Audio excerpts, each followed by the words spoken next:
Hi hello ನಮಸ್ಕಾರ ಸ್ನೇಹಿತರೆ. ಇಂದು ಮತ್ತು ನಾಳಿನ ಸಂಚಿಕೆಯಲ್ಲಿ ಏನಾಗ್ತದೆ ಅನ್ನೋದನ್ನು ತುಂಬಾ ಕ್ವಿಕ್ಕಾಗಿ ನೋಡ್ಕೊಂಡು ಬರೋಣ ಬನ್ನಿ.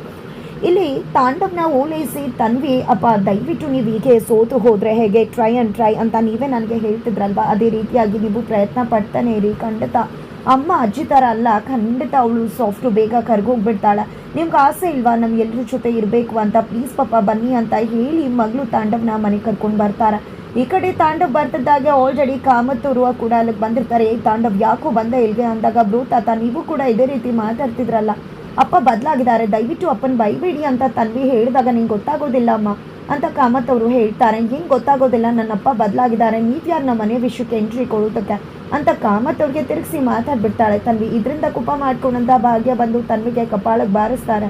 ಎಲ್ಲರೂ ಶಾಕ್ ಆಗ್ತಾರೆ. ಯಾಕಮ್ಮ ಈ ರೀತಿ ಹೊಡಿತಿದ್ಯಾ, ಅವಳಿಗೆ ಅಪ್ಪನ ಮೇಲೆ ಪ್ರೀತಿ ಇರುತ್ತಲ್ವಾ ಅಂದಾಗ ಅವಳು ಹೇಗೆಲ್ಲ ಮಾತಾಡಿದ್ಲು ನೋಡಿದ್ರ ಮಾವ ಅಂತ ಭಾಗ್ಯ ಹೇಳೋದಕ್ಕೆ ಅವಳಿಗೆ ಪಾಪ ಗೊತ್ತಾಗ್ತಿಲ್ಲ ಈ ತಾಂಡವ್ ಬದಲಾಗಿಲ್ಲ ಅಂತ ಹೇಳಿ, ಅದಕ್ಕೋಸ್ಕರ ಆ ರೀತಿ ಮಾತಾಡ್ತಿದ್ದಾಳೆ ಅಷ್ಟೇ ಅಂತ ಹೇಳ್ತಾರೆ.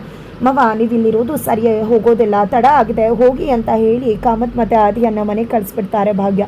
ನಂತರ ಈ ಕಡೆ ತಾಂಡವ ಇಷ್ಟೊತ್ತು ಭಾಗ್ಯ ಕ್ಷಮಿಸಿದ್ರೆ ಸಾಕು ಅಂತ ಅಂದ್ಕೊಂಡಿದ್ದೆ, ಆದರೆ ನನ್ನ ಮಗಳ ಜೊತೆ ಮಾತಾಡಿದ ಮೇಲೆ ಖಂಡಿತ ಇಡೀ ಮನೆಯವರು ನನ್ನನ್ನು ನಂಬೋದಂಗ ಯಾವುದೇ ಕಾರಣಕ್ಕೂ ನಾನು ಇಲ್ಲಿಂದ ಹೋಗೋದಿಲ್ಲ ಅಂತ ಹೇಳ್ತಾರೆ. ಇದ್ಯಾವ ಸೀಮೆ ನಾಟಕನೋ ಅಂತ ಕುಸುಮ ಅವರು ಹೇಳ್ತಾರೆ. ಈ ಕಡೆ ಆದಿ ಕಾರಲ್ಲಿ, ಅಪ್ಪ ಭಾಗ್ಯ ನನ್ನನ್ನು ಒಪ್ಕೊಂಡ್ರಪ್ಪ, ಈ ಒಂದು ಲೆಕ್ಚರ್ ನೋಡಿ ಅದಕ್ಕೋಸ್ಕರ ನಾನು ವಾಪಸ್ ಬಂದೆ ಅಂದಾಗ, ಅಯ್ಯೋ ಇದೆಲ್ಲ ನಾಟಕ ಅದೇ, ನಾನು ಏನು ಮಾಡಲಿ, ನಿನ್ನ ಹತ್ರ ಸತ್ಯ ಕೂಡ ಹೇಳೋಕ್ಕಾಗ್ತಿಲ್ಲ, ಸತ್ಯ ಹೇಳಿದ್ರೆ ವಾಪಸ್ ಹೋಗ್ಬಿಟ್ರೆ ಏನು ಮಾಡಲಿ ನಾನು ಅಂತ ಕಾಮತ್ ಅವರು ಅನ್ಕೋತಾರೆ. ಅಷ್ಟರಲ್ಲಿ ಈ ಕಡೆ ಆದಿ ಬ್ರೋ ಹೊರಟೋಗಿದ್ದಾನೆ ಅಂತ ತುಂಬ ಖುಷಿಯಿಂದ ಇರ್ತಾಳೆ ಕನಿಕಾ. ಬಟ್ ಶಾಕ್ ಕೊಡೋ ಹಾಗೆ ಆದಿ ಮನೆಗೆ ಹೋಗ್ತಾರೆ. ಆದಿ ಮನೆಗೆ ಹೋಗಿದ್ರಿಂದ ಮನೆಯವ್ರು ಎಲ್ರಿಗೂ ಖುಷಿ ಆಗುತ್ತೆ, ಬಟ್ ಕನಿಕಾ ಖುಷಿ ಆಗೋದಿಲ್ಲ. ತದನಂತರ ಇಲ್ಲಿ ನಾನು ಪ್ರೀತಿ ಮಾಡ್ತಿರೋ ಹುಡುಗಿ ನನ್ನನ್ನು ಒಪ್ಕೊಂಡ್ಲು ಅಂದ ತಕ್ಷಣ ನಿಜಕ್ಕೂ ಮೀನಾಕ್ಷಿ ಕನಿಕಾ ಶಾಕ್ ಆಗ್ತಾರೆ. ಯಾರದು ಹುಡುಗಿ ಅಂತ ಕೇಳ್ತಾರೆ ಮೀನಾಕ್ಷಿ ಅವರು. ನಿಮ್ಗೆ ಗೊತ್ತಿರೋ ಹುಡುಗಿನೇ ಅಂತ ಹೇಳಿ ಭಾಗ್ಯ ಅನ್ನುವ ಹೆಸರನ್ನ ಹೇಳೋದಕ್ಕೆ ಆದಿ ಮುಂದಾಗ್ತಿದ್ದಾರೆ. ಬಟ್ ಅಷ್ಟರಲ್ಲಿ ಕಾಮತ್ ಅವರು ಭಾಗ್ಯ ಹೆಸರೇ ಹೇಳಿಬಿಟ್ರೆ ಅಂತ ಹೇಳಿ ತಡೆದು ಬಿಡ್ತಾರೆ.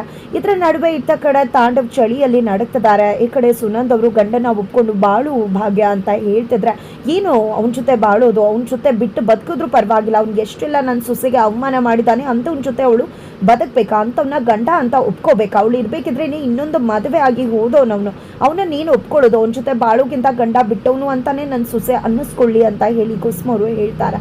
ನಂತರ ಬಾಗಿಲು ತೆಗಿತಾಳೆ ತನ್ವಿ ಅಪ್ಪಂಗೆ ಬೆಡ್ಶೀಟ್ ಕೊಡೋಕೆ ಅಂತ. ಆಲ್ರೆಡಿ ನೆಲದ ಮೇಲೆ ಮಲ್ಕೊಂಡು ಒದ್ದಾಡಿ ಚಳಿಯಲ್ಲಿ ನಡಕ್ತಿರ್ತಾರೆ ತಾಂಡವ್. ಆಗ ತನ್ವಿ ಬಂದಿದೆ, ಯಾಕೆ ಪಾಪ ಚಳಿಯಲ್ಲಿ ನಡಕ್ತಿದ್ರ ಅಂದಾಗ, ಏನಿಲ್ಲ ಮಗಳ, ನಿಮಗೆ ಕೊಟ್ಟಿರೋ ನೋವಿನ ಮುಂದೆ ಇದೇನಿಲ್ಲ ಅಂತ ಹೇಳ್ತಿದ್ದಾರೆ. ಹಾಗಿದ್ರೆ ಏನಾಗುತ್ತೆ ಮುಂದೆ ತಿಳ್ಕೊಬೇಕು ಅಂದರೆ ಮುಂದೆ ನಾವು ವೀಡಿಯೋಗೆ ವೆಯ್ಟ್ ಮಾಡೋದನ್ನು ಮರಿ.